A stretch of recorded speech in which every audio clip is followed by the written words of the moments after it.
నమస్కారం అమ్మా. నమస్కారం అమ్మా. నక్కా వెంకటేశ్వర్లు. నామాల పుష్పలత, సత్తనపల్లి నియోజకవర్గం. అంబటి రాంబాబు, ఆంబోతు రాంబాబు అమ్మ ఒక నీటిపారుదల శాఖ మంత్రి. ఆయన అభివృద్ధి చేయడం అంటే ఇంకా డాన్స్లు వేయటం మనం చూసిందే. సంక్రాంతి వచ్చిందంటే ఆయన డాన్స్లు వేయటమే.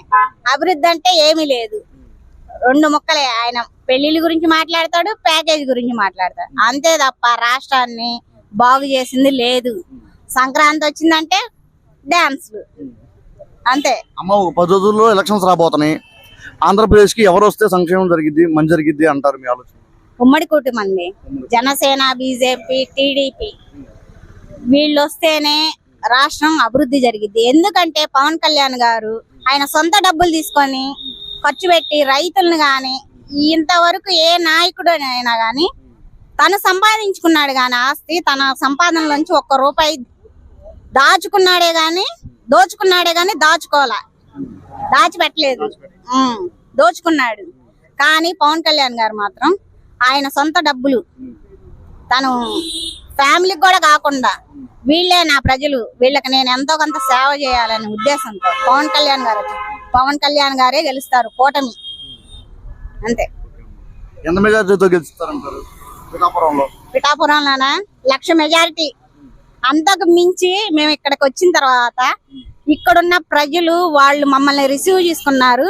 మేము సామాన్య కార్యకర్తలు, కానీ వాళ్ళు పవన్ కళ్యాణ్ గారికి ఇంకా ఎంత ఘనంగా పట్టంగా కట్టుతారో మాకు అర్థమైంది. కళ్ళకు కట్టినట్టు చూయించారు, మమ్మల్ని ఎంత బాగా చూసుకున్నారు. ఇంకా పవన్ కళ్యాణ్ గారిని 1,00,000 ఏంటండి, అంతకు మించి రీసౌండ్ పలికిద్ది. పిఠాపురం చరిత్రలో నిలిచిపోయిద్ది అంతే.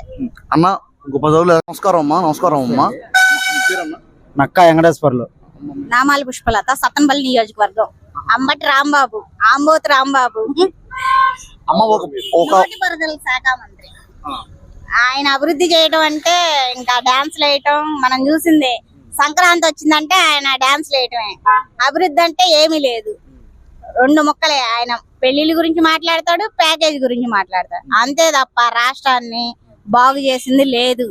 సంక్రాంతి వచ్చిందంటే డాన్స్లు అంతే. అమ్మ ఒక 10 రోజుల్లో ఎలక్షన్స్ రాబోతున్నాయి. ఆంధ్రప్రదేశ్ కి ఎవరు వస్తే సంక్షేమం జరిగిద్ది, మంచి జరిగిద్ది అంటారు మీ ఆలోచన?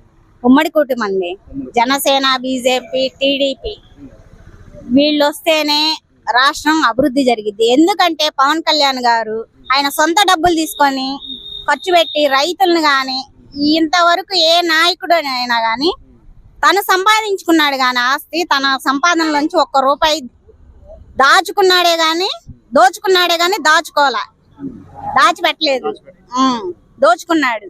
కానీ పవన్ కళ్యాణ్ గారు మాత్రం ఆయన సొంత డబ్బులు తను ఫ్యామిలీకి కూడా కాకుండా వీళ్ళే నా ప్రజలు, వీళ్ళకి నేను ఎంతో కొంత సేవ చేయాలనే ఉద్దేశంతో పవన్ కళ్యాణ్ గారే గెలుస్తారు, కూటమి అంతే. ఎంత మెజారిటీతో గెలుస్తారంటారు పిఠాపురంలోనా? 1,00,000 మెజారిటీ. అంతకు మించి మేము ఇక్కడికి వచ్చిన తర్వాత ఇక్కడున్న ప్రజలు వాళ్ళు మమ్మల్ని రిసీవ్ చేసుకున్నారు. మేము సామాన్య కార్యకర్తలు, కానీ వాళ్ళు పవన్ కళ్యాణ్ గారికి ఇంకా ఎంత ఘనంగా పట్టంగా కట్టుతారో మాకు అర్థమైంది. కళ్ళకు కట్టినట్టు చూయించారు, మమ్మల్ని ఎంత బాగా చూసుకున్నారు. ఇంకా పవన్ కళ్యాణ్ గారిని 1,00,000 ఏంటండి, అంతకు మించి రీసౌండ్ పలికిద్ది. పిఠాపురం చరిత్రలో నిలిచిపోయిద్ది అంతే. అన్న ఇంకో 10 రోజులు.